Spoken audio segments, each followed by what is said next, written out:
अस्सलाम वालेकुम नाजरीन, मैं हूं आपकी होस्ट इकरा चौधरी और आप देख रहे हैं विजन वाइब। नाजरीन, आज मैं आपके सामने जो स्टोरी लेकर आई हूं, बेसिकली ये पहले भी हमारी डिस्कशन हो चुकी है। जो सैफुल्लाह नियाज़ी साहब का जो कत्ल हुआ था, तो उसके बारे में जो अदील बाइक मैकेनिक ने कत्ल किया था उनका बड़ी बेरहमी के साथ, तो इस बारे में हमारी पहले बात हो चुकी है। लेकिन मैंने आपको पहले ही बोला था कि पार्ट 2 में मैं आपको इसकी पोस्टमार्टम की सारी डिटेल बताऊंगी, या फिर इससे आगे क्या बात हुई है, क्लियर वाक़या क्या है। क्योंकि उस दिन तो जो बयानात कातिल के थे, अदील के, जो कि एक बाइक मैकेनिक है, उसके जो बयानात थे वो सुनने में ये आया था कि उसका कहना है इसने मेरे पे गंदी ज़बान इस्तेमाल की है, मुझे गालियाँ निकाली हैं, मुझे गालियाँ निकालता था हर वक्त, जिसकी वजह से मैंने इसका कत्ल किया। तो तब तक तो ये बात सिंपल थी। लेकिन आज ये सुनने में आया है कि जो सैफुल्लाह नियाज़ी साहब हैं, इनके बेटे खुद पुलिस में हैं, तो उन तक जब ये केस पहुंचा है, पोस्टमार्टम की रिपोर्ट जारी थी, तो उनका ये कहना है कि ऐसा कुछ नहीं था, गंदी ज़ुबान इस्तेमाल करते थे या नहीं, ये इनका क्या मामला है, ऐसा कुछ नहीं था, कोई पुरानी दुश्मनी नहीं है। इनका जो अदील है, अदील जो कातिल है, इसका ये कहना था कि ये मुझे माँ बहनों की गंदी गालियाँ निकालता था, जिसकी वजह से मेरा दिमाग ख़राब हुआ, तो मैंने इसका कत्ल कर दिया, उसी की पिस्टल पकड़ के उसको कत्ल कर दिया। लेकिन उसके बेटे का कहना ये है कि इसको मेरे यानी कि वालिद साहब ने कोई चीज़ लेने के लिए किसी काम बाहर भेजा है, तो ये वहाँ से गायब हो गया, फ़रार हो गया, जिसकी वजह से जब ये वापस आया है तो फिर इस पर बोला ही होगा, कुछ ना कुछ तो बोला ही होगा, अब हमें क्या पता। लेकिन उसका ये कहना है कि ये गायब हुआ है, फ़रार हुआ है, जिसकी वजह से वापसी पे थोड़ा सा इन पे सख्त हुए हैं, सख्त लहजा इस्तेमाल किया, लेकिन उसमें भी गालियाँ नहीं थी।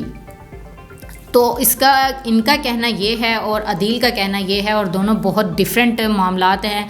और एक साइड पे उनके बेटे का ये भी कहना है कि जब कत्ल किया गया है तो तब मेरे वालिद साहब ग्राउंड में वॉक कर रहे थे, यानी कि इनका आपस में कोई था नहीं कि कोई किसी वजह से आमने सामने हुए होंगे।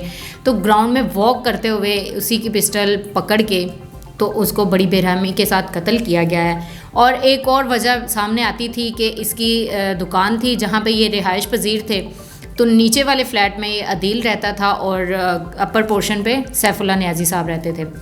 तो ये दुकान के सामने गाड़ी खड़ी करने से थोड़ा सा इनका होता था, इख्तलाफ होता था कि वो दुकान के सामने गाड़ी खड़ी करते थे और ये बोलता था। अब इस मामले से आके कत्ल पे कैसे ये बात पहुंची, ये तो कोई ख़ास नहीं वजह है, क्योंकि उसने सिर्फ बताया है, उसने अपने बयान में ये कहा है कि ये मुझे गालियाँ देता था, माँ बहन की गालियाँ दी हैं, जिसकी वजह से मैंने इसको कत्ल कर दिया। तो अब वल्ला वो क्या करता है, और बेटे ने तो कहानी पलट दी है। अब क्या सच है क्या झूठ है, ये तो पोस्टमार्टम की अभी कंप्लीट रिपोर्ट नहीं आई है। पूछते जो भी तफ्तीश होती है, जाहिर है वो भी पुलिस में है, और वो भी एक पुलिस मैन थे, SHO थे, तो तैनात ड्यूटी, चेक पोस्ट और उनकी हर जगह पे, यानी कि काबिल ऑफिसर थे। उनकी सर्विस पूरी होने के बावजूद उनको रिटायर नहीं किया गया, बल्कि उनको एक अच्छी पोस्ट और मज़ीद पोस्ट दी गई।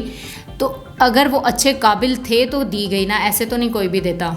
लेकिन फिर भी यहाँ तक जो हमारी कहानी है वो कंप्लीट हुई है कि उनका कहना, उसके बेटे का कहना ये है कि वॉक करते हुए मारा गया, और अदील का जो कहना है वो ये है कि ये मुझे माँ बहन की गंदी गालियाँ दे। अदील का जो कहना है वो ये है कि 2 साल पहले इन्होंने मुझे गलत झूठे केस में गिरफ़्तार किया था, जिसकी वजह से मैं इनके पीछे था या कुछ भी था, ये मेरे सामने आया तो मेरा खून खोल गया, मुझे माँ बहन की गालियाँ निकालता था, जिसकी वजह से मैंने इसको कत्ल कर दिया बड़ी बेरहमी के साथ। और बेटे का ये कहना है। कहानी अभी भी कंप्लीट नहीं हुई है, अभी भी कोई ख़ास वजूहात पता नहीं चली हैं कि कैसे हुआ, क्यों हुआ, क्योंकि अदील जो है वो कत्ल करके गिरफ़्तार खुद हुआ है, खुद उसने वहाँ से वो भागा नहीं है, फ़रार नहीं हुआ, वो खुद एक गिरफ़्तारी उसने खुद दी है। और कहना उसका ये है कि वजह ये थी जिसकी वजह से मैंने इसको कत्ल किया। और बेटे का वो कहना है कहानी अभी अधूरी है, और जैसे ही कंप्लीट होती है तो अगले पार्ट में आपको इसकी स्टोरी कंप्लीट बता दी जाएगी। तो देखते रहिएगा विजन वाइब और हमारे साथ रहें। इसके साथ मुझे दे इजाज़त, अल्लाह हाफ़िज़।